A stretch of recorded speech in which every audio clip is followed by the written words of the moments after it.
Hi everybody, once again this is Zeri, Persian pen name. I'm on week, I want to think, 21? One of these days I'll actually mark out what the week number is onto my calendar. I have a paper calendar right here. But this week is not that week, so I am once again marking my face and vocal changes on testosterone. I probably seem very tired this week. That's because I am. My mother-in-law, I stayed up too late last night, and my mother-in-law, I didn't realize she had someone coming over yesterday morning. No, I stayed up too late Tuesday night, and then she had someone coming over on Wednesday morning, so we got awoken for that. Just, pick up the house a little.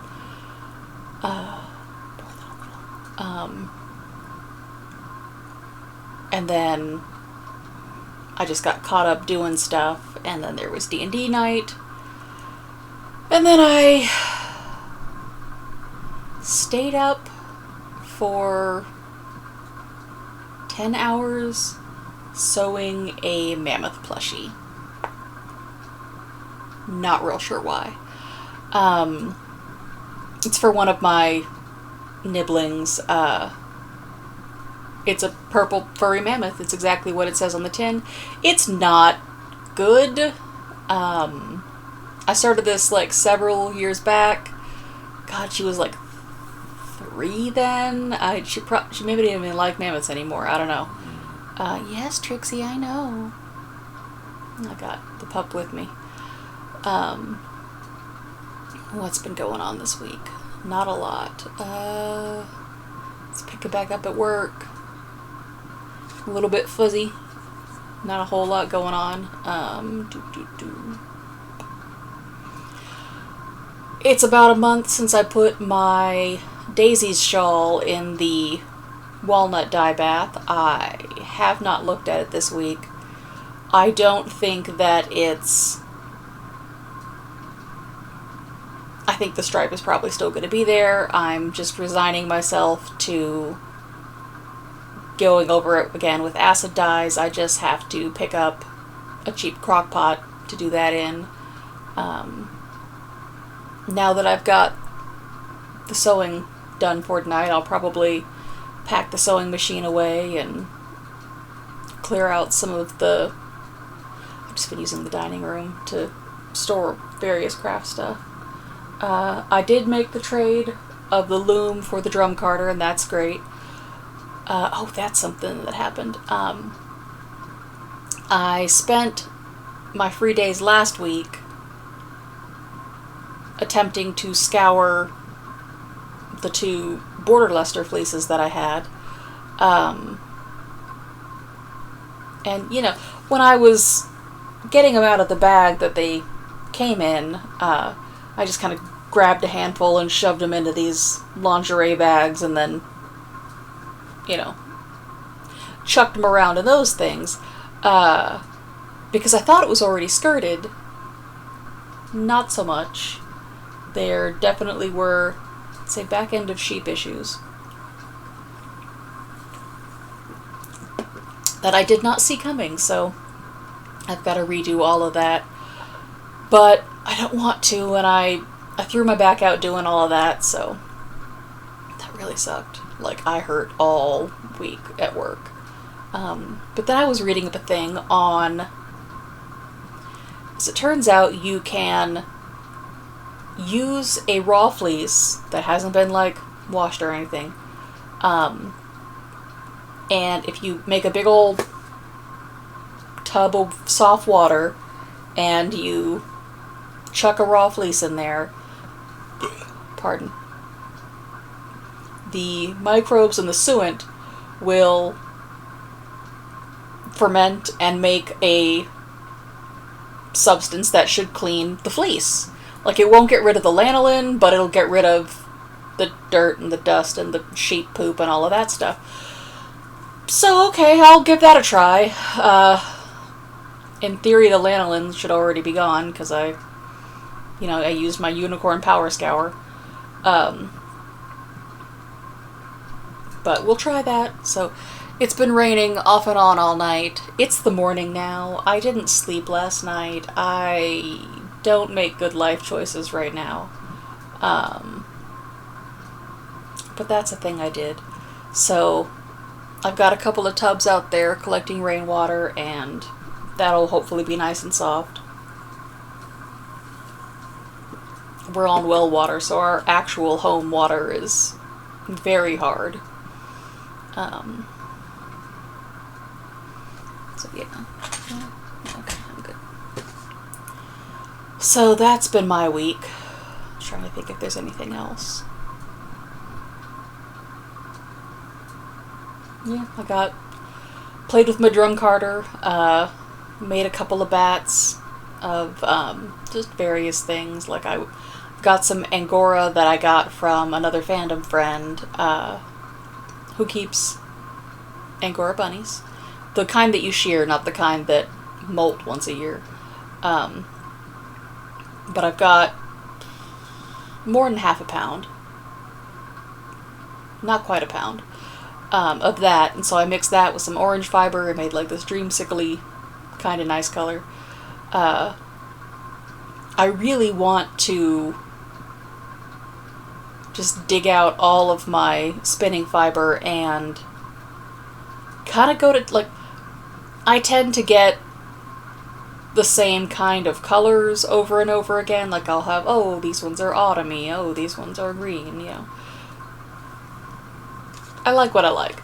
But it means that I might be able to cobble together a sweater quantity just from, the various things that I like. Now that I know that I need about, I just need a little under 2 pounds worsted weight. So that's not terrible.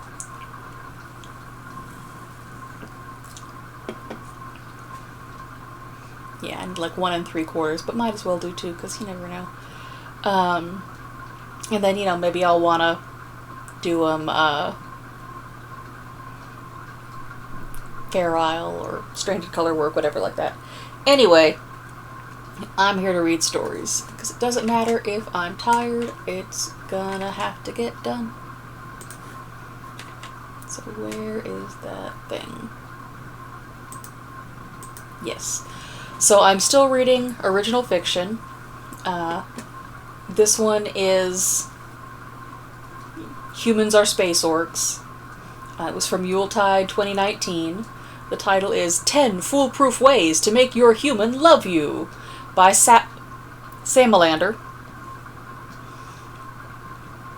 As translated by Jenny Smith-For, a listicle advertising cradler cruise on how to relate to their humans.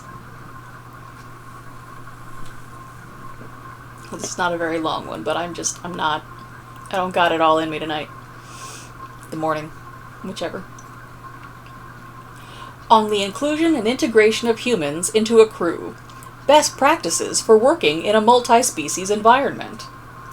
A translation of a BuzzFeed 3564 article, 10 Foolproof Ways to Make Your Human Love You, by Jenny Smith-For of the starship Tremere. These days, more and more ships are choosing to integrate humans into the crew. Humans bring a lot to the table. They have a solid work ethic, are generally sturdy in most situations, and they perform excellent party tricks at all crew gatherings. That being said, there are a few torpedoes that any Kraylier needs to avoid when dealing with humans. Remember, above all, they are not fundamentally like us, and have to be carefully handled and regarded. Number 1. Know how to greet them. Depending on their origin, humans have a multitude of greeting rituals. Some offer an appendage to engage with yours as a sign that they have no weapons concealed with which to harm you. Others prefer bending at the waist to show deference and offer you their exposed neck as a show of trust.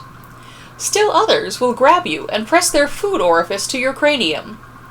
And there are others, far too many to list here, because human society is as many and varied as its people. All of these may seem strange at first, but most humans have been trained not to do them to Kraylir without permission to enter the personal zone. If they do cross that boundary, see your ship's captain or cultural liaison for help explaining to the human why you are uncomfortable with their gesture. If you want to make a human feel more welcome on your ship, you can inquire into their greeting ritual. They may teach you a high five, in which you impact the end of your forelimb onto theirs. This is a relatively impersonal greeting that can satisfy both the human need to acknowledgement and the Kraylir need for space.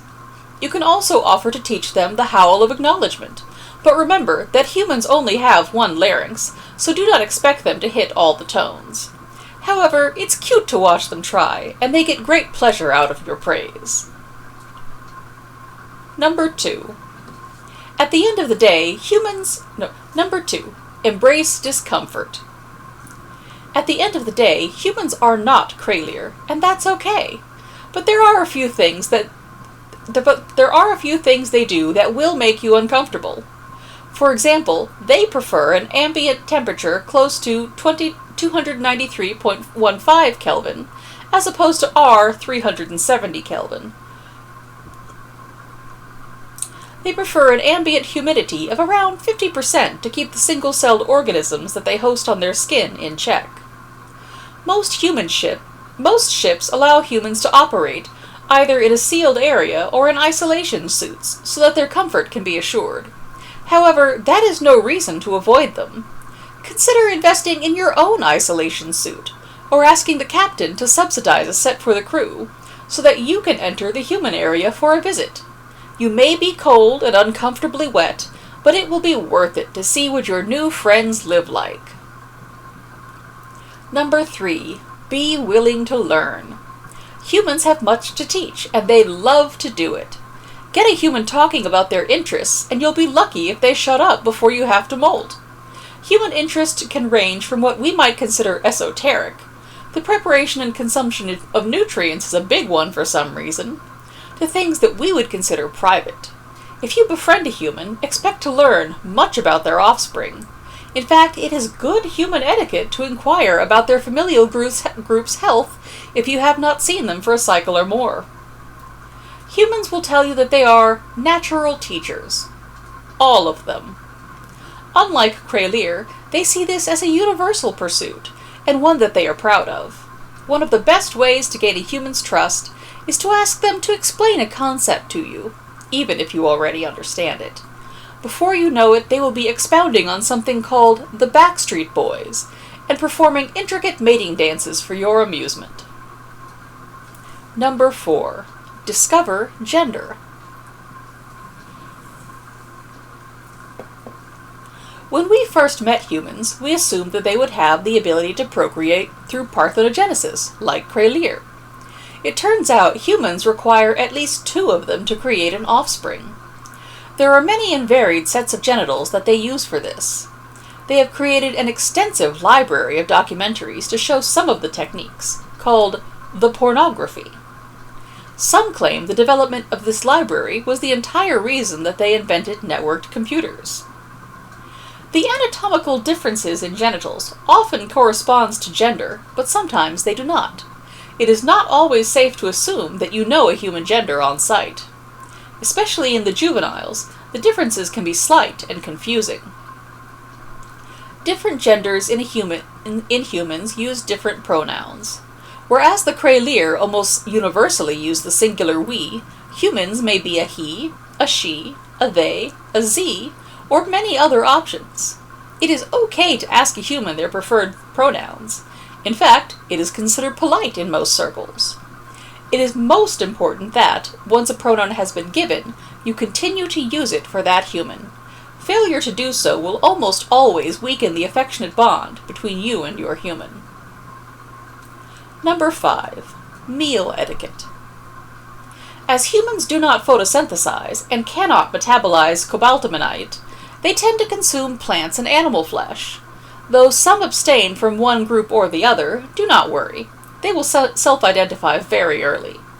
Usually their plants and animal flesh have been treated with various minerals or other, more fragrant plants, and have had heat applied.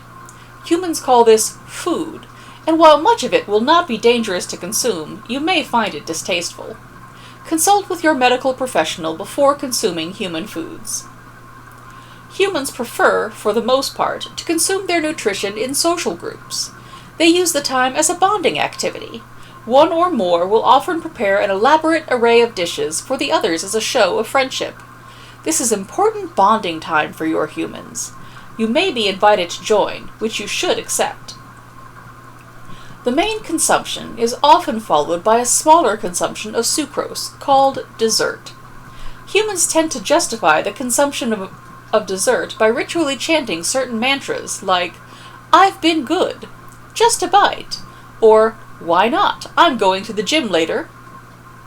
There is no discernible way to tell what the correct phrasing is, as humans themselves will vary it from one sucrose consumption to another. It is safe to echo the phrase your human chooses, even if you are not in need of the energy or have no intention of partaking.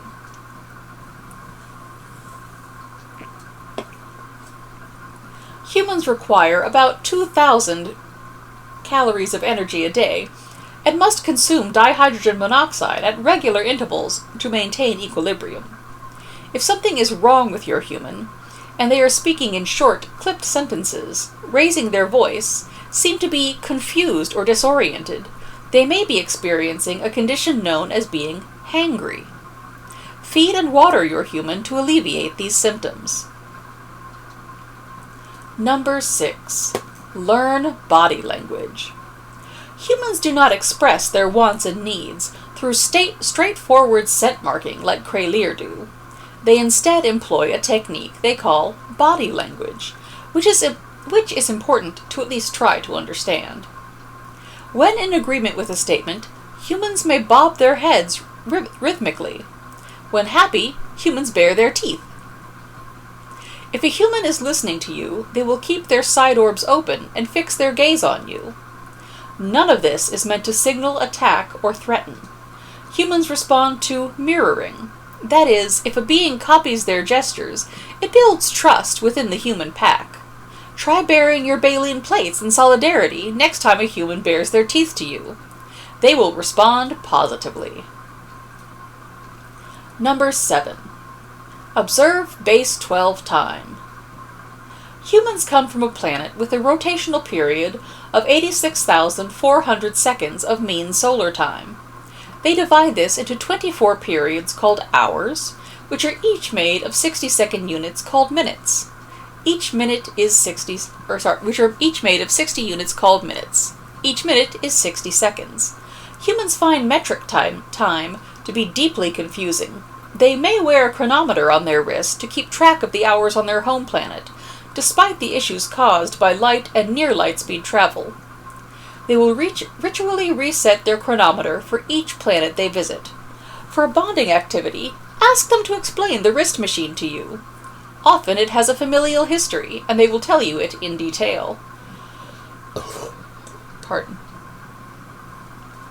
Humans require about 3 metric hours of quiet time in a dark room a day to recharge their faculties, which leaves them with 7 productive hours. However, they prefer to spend half of that in social activities, and will generally resent working more than 4 hours a day for a prolonged period. Some humans will arrive after the starting time of an event, with explanations about their private preparations and how they misjudged the amount of time they would take. Others arrive in advance of the start time and pass judgment on those who arrive after. Both types are absolutely convinced that the other type is, as they say, the worst. Humans will also occasionally ask for a cycle or more of work cessation for an important cultural observance, such as a celebration of the winter solstice, a memorial to their unification day, or some kind of blood sport event called Super Bowl Sunday. Ask or accept an invitation to join in on the last one at your own peril, as you will be ritually told how the commercials are the best part by each attendee, with no explanation of what a commercial is. Number 8. Enjoy entertainment. If you place your human alone in a room with an object, they will almost all start inventing games and tasks to perform with the object. Stacking things is something human infants especially seem to enjoy. Without these activities, humans complain they are bored and may become destructive or bothersome. There are stories told about early crews failing to provide enrichment for the human and finding that it had disassembled important ship systems in their rest cycle, quote, to see if I could. Always enrich your human. However, humans have created an incredible amount of objects and activities to help them enjoy their time off, rather than resting in their rejuvenation pods. Some of these include striking objects in specific ways to perform noises called music, which, when coupled with dancing and costumes, becomes something called musical theater that is unique to humans. If your human is seen to perform musical theater, and offers to perform something called Hamilton for you, you simply have to see it. Humans will also exercise their muscles in specific ways to entertain themselves by working within self-imposed rules. They will read books about events that did not happen, called fiction, in order to vividly imagine a scenario. Human entertainment is unique, but if you engage one of their favorite forms, they will gladly involve you in it until you beg for mercy. Number 9. Be aware of the danger they present. Humans may or may not recognize danger for what it is, but they will almost always sacrifice themselves for the good of others. They have entire professions dedicated to this suicidal impulse, such as a fireman. Humans are not well armored, keeping almost all of their important organs in the torso. If your human goes rogue, a shot to the center of mass will usually put it down. Be careful of the human bite.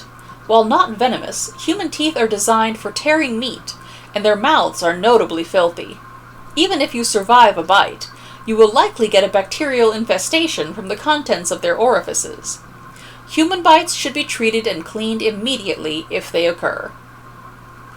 A human is your best friend if you are in trouble, and your worst trouble if you are not their friend.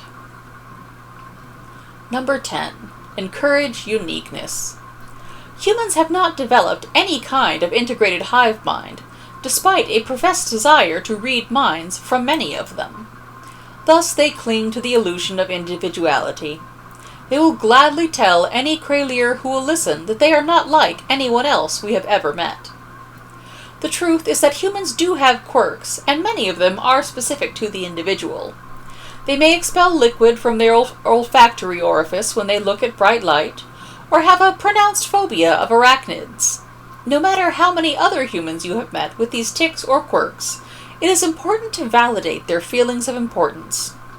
A human who does not believe that there is only one of them in the galaxy may become depressed or distraught, damaging your pack bond. All things that the human says should be treated as deeply interesting, even if it's the 6th time that they've told you about their Aunt Ruth and her fudge recipe. In truth, most humans are different from each other.